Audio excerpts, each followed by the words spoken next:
ഈശോ മിശിഹായിക്ക് സ്തുതിയായിരിക്കട്ടെ. സിസ്റ്റേഴ്സിൻ്റെ ഇംഗ്ലീഷ് ധ്യാനത്തിൻ്റെ ആരാധനയ്ക്ക് ടോക്ക് കഴിഞ്ഞാൽ നേരെ ആരാധനയ്ക്ക് പോവാണ് കേട്ടോ. പ്രാർത്ഥിച്ചേക്കണേ.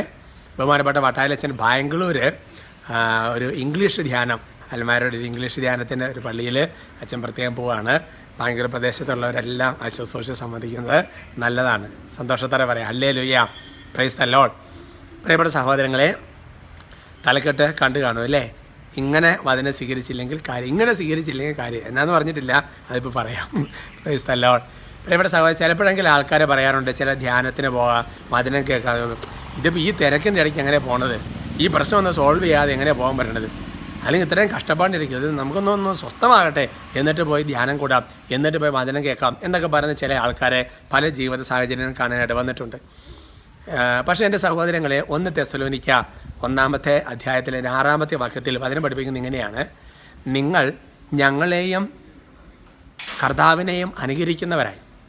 അതിനുശേഷം പറഞ്ഞാൽ ഞാൻ പറയാൻ ആഗ്രഹിക്കുന്നത്, കാരണം വളരെ ക്ലേശങ്ങൾക്കിടയിലും പരിശുദ്ധാത്മാവിനാൽ പ്രചോദിതമായ ആനന്ദത്തോടെ നിങ്ങൾ കർത്താവിൻ്റെ വചനം സ്വീകരിച്ചു. അപ്പോൾ അവർ തെസ്സലോനിക്ക സഭയിലുള്ള എങ്ങനെയാണ് വചനം സ്വീകരിച്ചത്? ഒരുപാട് ക്ലേശങ്ങളാണ്.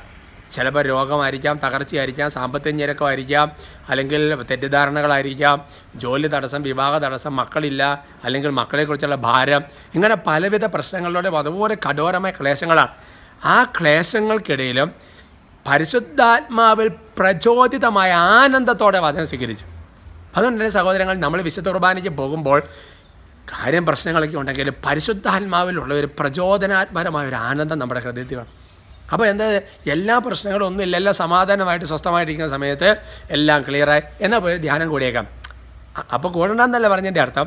പക്ഷേ ക്ലേശങ്ങൾക്കിടയിലും പരിശുദ്ധാത്മാ പ്രചോദനമായ ആനന്ദത്തോടെ നീ ബൈബിൾ വായിക്കണം, നീ വചനം കേൾക്കണം, കൂദാശ സമ്മതിക്കണം. പ്രിയപ്പെട്ട സഹോദരൻ, ഈശോ അതിനുള്ള കൃപ നിങ്ങൾക്ക് തന്നിട്ടുണ്ട്, അത് ഇരട്ടിയാകട്ടെ. ഈശോയുടെ നാമത്തിൽ എൻ്റെ കർത്താവേ, അവിടുത്തെ ഓരോ മക്കളെ ആശീർവദിക്കുകയാണ് കർത്താവ്. ഞാൻ ആശീർവദിക്കുകയല്ല, ഈശോയെ അങ്ങ് ആശീർവദിക്കണമേ. കർത്താവ് ഇവരുടെ കണ്ണുനീരിൻ്റെ വിഷയങ്ങളിലേക്ക് അവിടുന്ന് കൈ നീട്ടണേ കർത്താവ്. നമ്മുടെ കർത്താവ് ഈശോ മിശിഹായുടെ കൃപയും പിതാവായ ദൈവത്തിൻ്റെ സ്നേഹവും പരിശുദ്ധാത്മാവിൻ്റെ സഹവാസവും നിങ്ങളെല്ലാവരും കൊണ്ടായിരിക്കട്ടെ, ഇപ്പോഴും എപ്പോഴും എന്നേക്കും. ആമേൻ.